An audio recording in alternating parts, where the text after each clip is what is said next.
புதுச்சேரி சட்டப்பேரவை பட்ஜெட் கூட்டத்தொடர் துணைநிலை ஆளுநர் கைலாஷ்நாதன் உரையுடன் தொடங்கியிருக்கிறது. இது குறித்த கூடுதல் விவரங்களை நமது செய்தியாளர் ராஜகுமார் அவங்க கேட்கலாம்.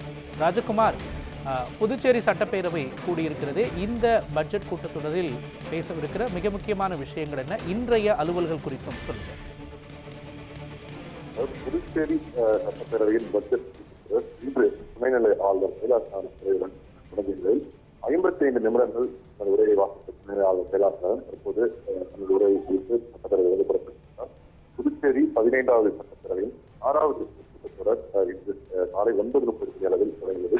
ஆண்டின் முதல் கூட்டம் என்பதால் துணைநிலை ஆளுநர் கைலாஷ்நாதன் உரையுடன் இந்த கூட்டத்தொடர் தொடங்கியது.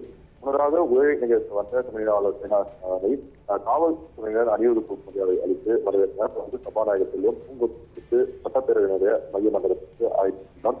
தொடர்ந்து துணைநிலை ஆளுநர் கைலாஷ்நாதன் இந்த சட்டப்பேரவையில் தனது இந்த உரையை தொடங்கினார். திருக்குறளை மேற்கோள் காட்டி அவர் உரையை ஆற்றிய நிலையில் 3வது ஆளுநராக இந்த உரை என்பது ஏற்கனவே தமிழிசை, ராதாகிருஷ்ணன் ஆகிய தமிழ் உரையாற்றிகளில் 3வது ஆளுநராக தனது உரையை வாசித்தார். கிட்டத்தட்ட 55 நிமிடங்கள் தனது உரையை வாசித்தார். தற்போது இந்த உரையை குறித்திருக்கிறார்.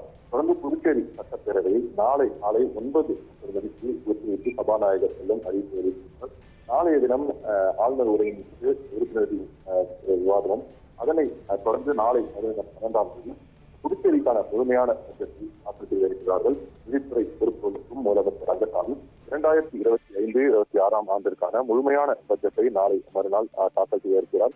அதாவது அடுத்த ஆண்டு புதுச்சேரியில் சட்டமன்ற பொதுத் தேர்தல் நடைபெற உள்ளதால் இந்த பட்ஜெட் கூட்டத்தொடரில் பல்வேறு முக்கிய அறிவிப்புகள் வரும் என்றும் எதிர்பார்க்கப்படுகிறது.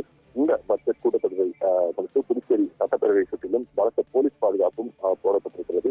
இதனிடையே யூனியன் பிரதேசமான புதுச்சேரியில் இந்த பட்ஜெட் தாக்கல் செய்ய மத்திய அரசின் ஒப்புதல் பெற வேண்டியது அவசியமாக இருக்கக்கூடிய நிலையில் அதற்கான அந்த பட்ஜெட் ஒப்புதல் என்பது மத்திய அரசுக்கு அனுப்பப்பட்டிருக்கிறது. தற்போது வரை இந்த பட்ஜெட் ஒப்புதல் அளிக்கப்படாத நிலையில் நாளை மறுதினம் அந்த பட்ஜெட் தாக்கல் என்பது நடைபெற இருக்கிறார்.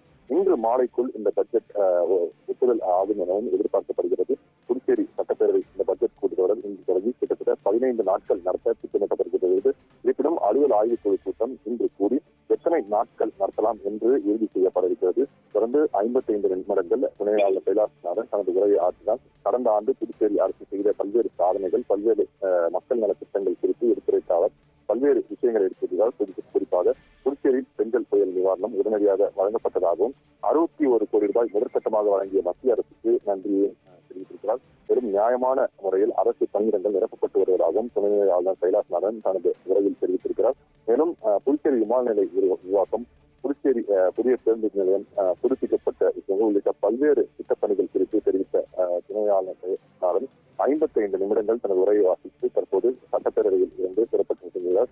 ஆளுநர் உரைக்கு பிறகு தேசிய கீதம் இசைக்கப்பட்ட பிறகு ஆளுநரை சபாநாயகர் செல்லும் வழி அனுப்பி வைத்து தொடர்ந்து சட்டசபை நாளை காலை 9:30 மணிக்கு கூறுவதாக அறிவித்து சட்டசபையை ஒத்திவைத்திருக்கிறார். விவரங்களை, காட்சிகளை வழங்கியதற்கு நன்றி ராஜகுமார்.